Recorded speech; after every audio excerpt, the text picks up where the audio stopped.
안녕하세요. 중리방입니다. 이번 주말 동안에 제보가 있어 그것만 간략하게 소개해드리겠습니다.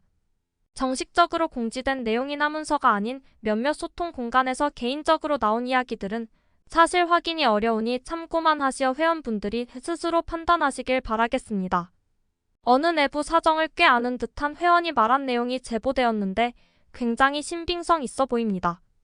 이 회원은 예전에도 몇 번의 내부 내용을 언급했던 적이 있으며 여러 카더라와 근거 없는 개인 의견들 때문에 날카로워져 있는 반응 사이에서도 이 회원이 언급한 내용만큼은 꽤나 잘 받아들여지는 분위기를 보였습니다.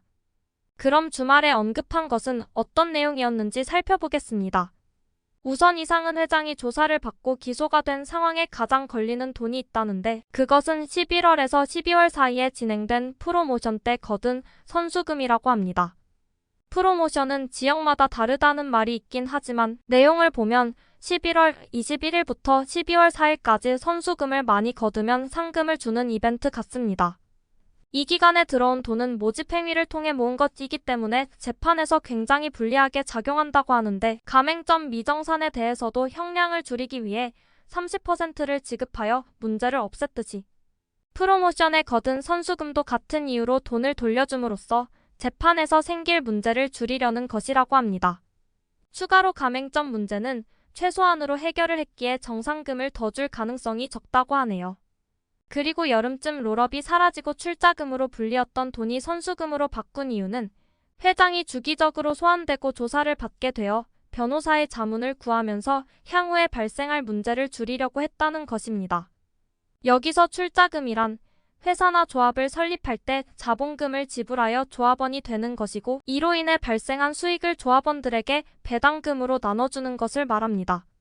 그리고 선수금이란 기업에서 상품 등을 판매하기 전에 계약금처럼 미리 받는 돈이며 상품을 인도하면 그 금액은 소멸되는 것입니다. 보증금과 비교하면 보증금은 상품을 받아도 나중에 돌려받을 수 있지만 선수금은 상품을 제공받게 되면 다시 돌려받을 수 없는 금액입니다. 즉, 기업이 선수금이라는 이름으로 돈을 받았을 때 출금이나 페이 같은 상품으로 제공한 것이 있다면 회원에게 선수금을 다시 돌려주지 않아도 되는 것으로 보입니다. 이렇게 회장은 여름부터 계속 변호사의 자문을 구하며 자신에게 피해가 가지 않을 방법으로 수정하여 운영을 지속했던 것 같네요. 계속 제보된 내용을 이야기하면 프로모션 때 받은 선수금을 일부만 돌려주는 것이냐는 질문에는 아마 원금을 줄 것이라고 추측했으나 확실한 건 아니니 회원분들은 각자 잘 생각해 보시길 바랍니다. 그래도 그 당시에 넣은 분들은 받을 가능성이 크다는 것 같으니 꼭 받으시면 좋겠습니다.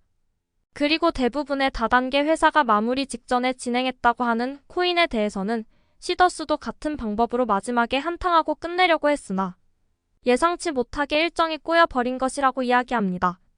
원래는 올해 5월 6월쯤 예정이었던 것이 여러 제보와 문의로 회장이나 운영진들 계획과 다르게 앞당겨져 이렇게 상황이 된 것으로 보입니다. 코인으로 마무리하는 내용에 대해선 정확하게 나온 것은 없으나 자전 거래를 통해서 한탕을 치려 했다고 합니다. 자전 거래는 쉽게 말하면 어떤 조직이 코인을 쥐락펴락할 수 있을 정도의 자금으로 매수와 매도를 계획하여 조작을 하는 방법입니다. 시더스 코인 같이 거래량이 없는 코인은 적당한 자금으로 조작이 가능하기 때문에 더욱 쉬울 것이고 회원들에게 선수금을 코인으로 준 뒤 준비된 자금으로 매수, 매도를 통해 계속 코인의 가격을 올려서 회원들이 이득을 보는 것처럼 보이게 만들고 회원들이 돈을 넣어 매수를 더 하거나 매도를 하기 싫게 만들어서 코인 가격을 상승시킨 뒤에 자전 거래를 한 조직이 모든 자금을 매도하여 코인을 곤두박질치게 만들려는 것 같습니다. 이런 식으로 마지막에 코인을 통해 4차 산업혁명에 대해 자세히 모르는 회원들이 마치 회사에 코인이 있다는 게 호재인 것 마냥 느끼게 해서 돈을 더 끌어들인 뒤 잠적하려고 한 것으로 보입니다. 그리고 이러한 계획이 5월 6월쯤이었다는 것을 뒷받침이라도 하듯이 해피캐시는 올해 5월 7일에 없어질 예정이라고 언급했습니다. 게다가 코인에 대해서 지금도 그러고 있다는 걸 보면 아직도 그 계획을 실행시키기 위해서 시간을 벌어놓고 회원들에게 4차 산업혁명, 프로토콜 경제 등등을 언급해서 코인하는 것을 호재처럼 보이게 하는 것이 아닌가 싶네요. 만약 요즘 따라 저런 용어들로 자주 독려한다면 의심해볼 만 하겠습니다. 하지만 회사의 시나리오가 계획대로 안 되었듯 어떤 일이 일어날지는 모르는 일이겠습니다.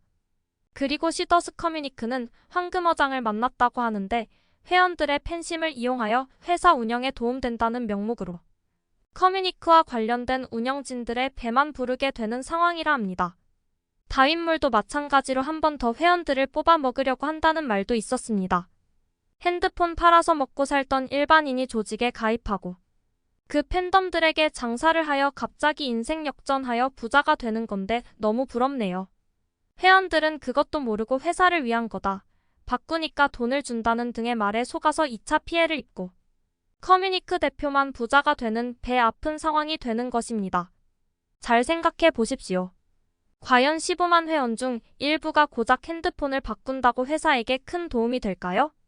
그럼 100만 구독자를 보유한 유튜버들은 대기업이라는 시더스보다 5배가 넘는 팬덤을 가지고 있으니 세계에서 인정받는 대기업급의 대우를 받고 엄청난 자금을 벌고 있겠네요.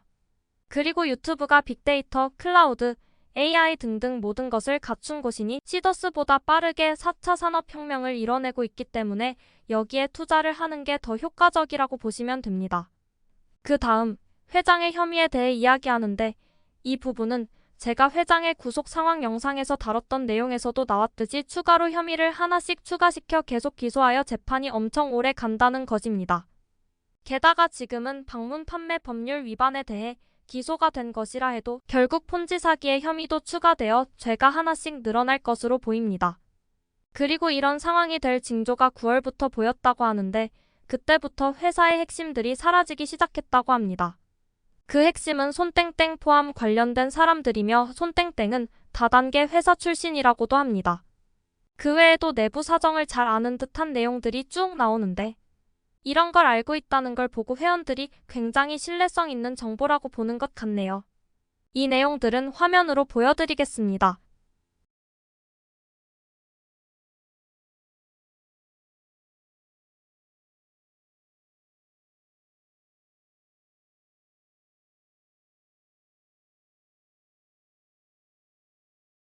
이런 내용들을 알고 있다는 것이 이분의 말씀에 신뢰성이 더해지는 것 같네요.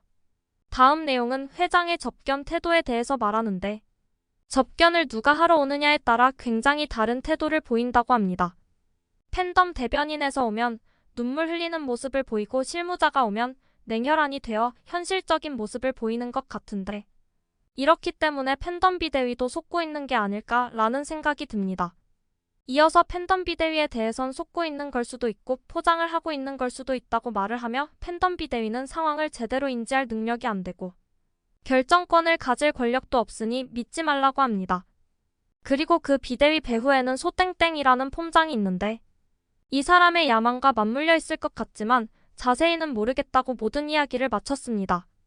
이렇게 거의 4시간에 걸친 소통이 있었고 진짜로 이분이 내부 사정에 훤한 사람인지 아니면 혼자만의 상상으로 글을 쓴 건지는 모르겠지만 회원분들이 보시고 결정하실 수 있게 내용을 정리해드렸습니다. 팬덤 비대위도 결과는 없고 말만 하는 경우가 많은데 그건 무조건적으로 신뢰하고 다른 사람이 하는 말은 다 아니라고 적대하기보다는 모든 내용을 들어보시고 스스로 판단하여 결정하는데 좋은 자료가 되었으면 좋겠습니다. 마지막으로 요즘 팬덤 비대위에서 자신들과 반대되는 내용을 올리는 유튜버들을 굉장히 적대시하는데 회원들에게 결국 피해를 입히는 사람은 회사와 그 관련된 모집책들이 될 것이라는 걸 명심하시길 바랍니다. 그리고 자신들을 이용하여 조회수를 늘려 수익을 창출한다고 말을 하는데 만약 그렇게 하고 싶었다면 염치 없는 시더스 유튜버들처럼 저 또한 일부러 찬양하는 척하고 다닐 수도 있었습니다. 하지만 전 피해를 입은 지인과 회원들을 가장 우선시하기 때문에 그를 돕기 위해 시작하였고 지금까지 제 개인 시간 150시간을 넘게 투자하여 정보를 전달해드리기 위해 유튜브를 했지만 3만 원이 안 되는 돈이 생겼습니다. 그럼 시급이 200원인 건데 차라리 알바를 했다면 훨씬 더 벌 수 있었겠네요. 조회수를 뽑아 먹으려고 하는 건 성의 없이 시더스 찬양만 하는 내용을 대충 만들어 담은 영상들임을 제대로 인지하셨으면 좋겠습니다. 전 중리방으로서 최대한 팬덤의 입장과 피해자의 입장을 고려하여 정보를 전달하려 노력하고 있다는 점 아시면 좋겠습니다. 오늘도 시청해주셔서 감사합니다.